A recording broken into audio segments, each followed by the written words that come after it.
There's a search engine that doesn't look for websites.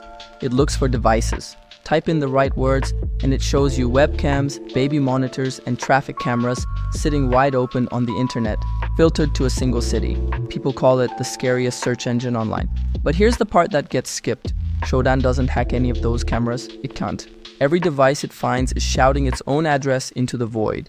And Shodan just writes down who's shouting. Let me show you how it works and how to keep your stuff off it. The whole trick is that Shodan ignores the web entirely and talks to the machines directly. Google reads pages meant for humans. Shodan knocks on every device on the internet and writes down whatever it says back. A developer named John Matherly built it in 2009, and the idea is almost stupidly simple. Every device connected to the internet has an address, and most of them, when a stranger says hello, answer with a little introduction. That introduction is called a banner. A banner might say what kind of device this is, what software it's running, what version, sometimes the manufacturer, and occasionally way more than it should. Shodan spends all day, every day, knocking on every door on the internet and cataloging those introductions. So when you search Shodan, you're not searching the web. You're searching a giant list of everything that answered the door, sorted and tagged. A webcam doesn't get hacked to end up in there. It volunteered. It sat on a public address, a request came in, and the camera happily replied, "Hi, I'm a network camera. Here's my model number and my login page." That's not a break-in. That's a device introducing itself to a stranger.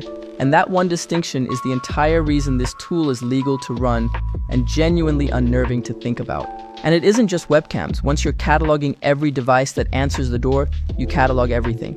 Routers, printers quietly serving up their status pages, databases left online with no password on them, smart fridges, and the stuff that actually keeps security people up at night, industrial control systems, the panels that run water treatment plants, factory lines, a camera, a router admin page, a database, or a media server showing up here is a flashing red sign that something in your house is reachable from the open internet. Researchers have used Shodan to find critical infrastructure sitting on the open internet that should never have been reachable from a coffee shop.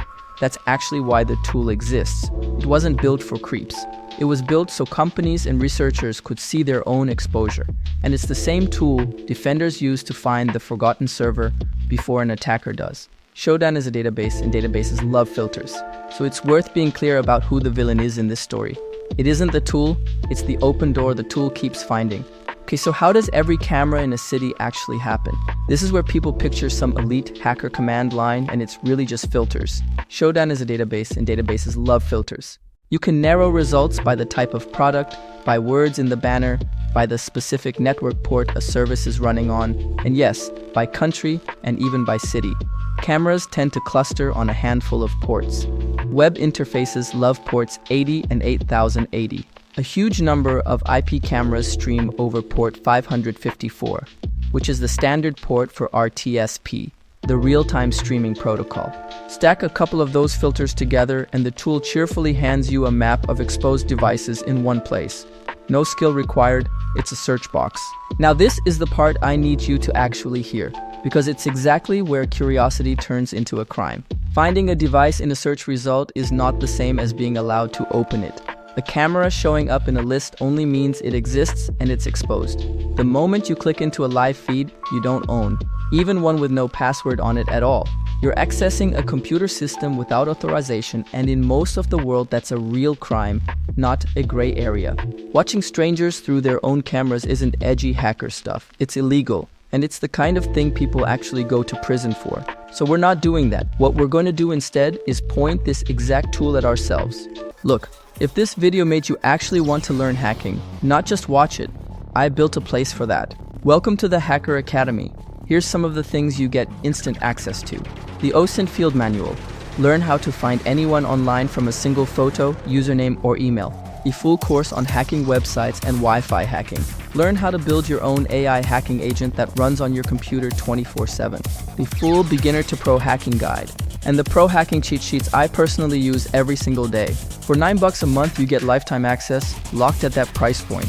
You can check it out via the link in the description. Here's the genuinely useful version of this skill, and honestly, it's the whole reason to learn the tool. You can use Shodan to see what your own network is broadcasting to the world before a stranger or a botnet does it for you. Step 1. Find your own public IP address. Search "what is my IP" and your browser will tell you the address your home router shows to the internet. Step 2. Paste that address into Shodan's host lookup. It'll show you every open port and every service Shodan has seen answering at your address. For most people, the healthy result is boring. Almost nothing. That's exactly what you want.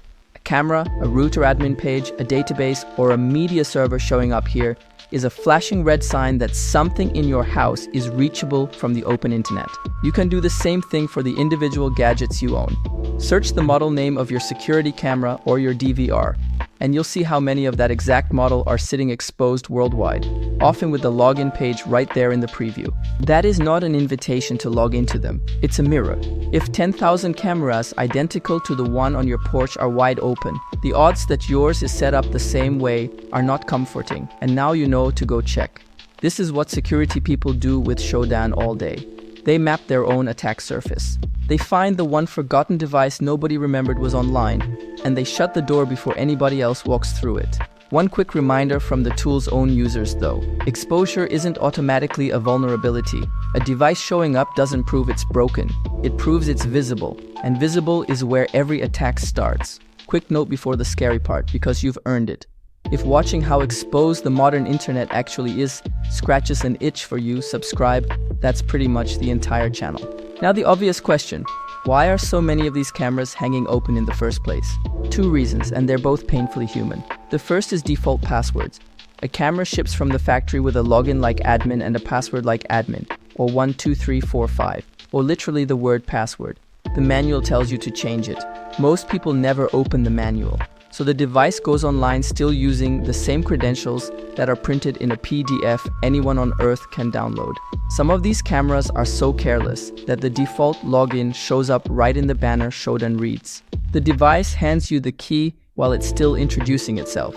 The second reason is how the camera reached the public internet at all. A camera on your home Wi-Fi normally isn't reachable from outside, but people want to check the feed from their phone at work, so they set up something called port forwarding, which pokes a permanent hole through the router straight to the camera. Worse, a lot of cheap devices do this automatically with a feature called UPnP, opening that hole without ever clearly telling you. Between a wide open port and a factory password, the camera isn't just findable, it's a walk-in. There's no exploit and no malware involved, it's just a door that was never locked. And that laziness scales into something far bigger than a creepy peeping Tom, which is where this actually gets serious. Let me give you 2 real examples, because this stops being hypothetical fast. Years back, a camera brand called TrendNet had a flaw that left thousands of people's home camera feeds accessible online with no password at all. Living rooms, front doors, cribs, all viewable by anyone who found the address, and it got surfaced through exactly this kind of device search. The FTC eventually went after the company over it. That's the version everyone pictures. Strangers watching feeds. Bad, but small. Here's the version that should genuinely scare you. In October 2016, a piece of malware called Mirai did the fully automated version of everything I just described. It scanned the internet non-stop for IoT devices, mostly cameras and DVRs, that were still using their factory default passwords. When it found one, it logged in with the default and quietly took it over. Not to watch you, to use your device as a weapon. Mirai stitched together roughly 100,000 of these hijacked cameras and recorders into a single botnet. And on October 21st, it aimed all of them at a company called DIN, which ran a big chunk of the internet's DNS.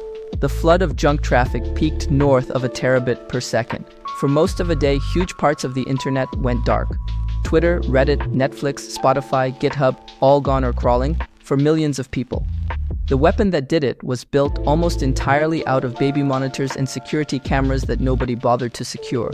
And it had already done a dry run weeks earlier, knocking the security journalist Brian Krebs offline. Then whoever ran it dumped Mirai's source code in public, so anyone could copy it. And variants of that code are still out there scanning for open cameras right now. Possibly yours. So the real risk was never just that someone might watch your porch. It's that your unsecured camera gets quietly drafted into an army you'll never see. And the first you hear about it is when the internet falls over. Which means locking the thing down isn't privacy paranoia. It's basic hygiene for the entire network. So let's actually do it. 5 steps, roughly in order of how much they matter. 1. Change the default password on every camera, every DVR, every router, all of it. This is the single biggest one by a mile. A long, unique password on your camera would have made it invisible to Mirai. If you do nothing else today, do this. 2. Stop exposing the camera directly to the internet. If you ever set up port forwarding to watch your feed remotely, go tear it down. Turn off UPnP in your router settings so devices can't punch their own holes. If you want to see your camera from outside the house, use the manufacturer's proper cloud app, which keeps the device behind their relay, or set up a VPN back into your home network and view the feed through that. Both let you watch it without leaving the camera itself sitting open to the whole planet. 3. Update the firmware. A lot of the scary exposures out there are old bugs that were patched years ago. The people who got hit just never installed the update. Turn on automatic updates if the device supports it. 4. Put your cameras and your smart junk on their own network. Most modern routers let you spin up a separate guest Wi-Fi or a second network. Stick the cameras there, away from your laptops and phones. That way, if one cheap camera does get popped, the attacker lands in a sandbox instead of sitting on the same network as your actual computer. 5. The bonus round. Every few months, do what we did earlier. Look your own public IP up on Shodan and see what's answering. It takes about 30 seconds and it's the closest thing you've got to seeing your house the way an attacker sees it. And that's the thing to sit with. Shodan feels like a hacker weapon, but it never breaks into anything. It just walks down the street writing down which doors were left open. The cameras did the exposing. The tool only made it searchable. So the scariest search engine on the internet turns out to be less of a burglar and more of an honesty machine, showing you exactly what you've been leaving out in the open this whole time. The good news is the fix is entirely in your hands, and most of it is one strong password away. So go change yours, then look yourself up. If the results are boring, you win.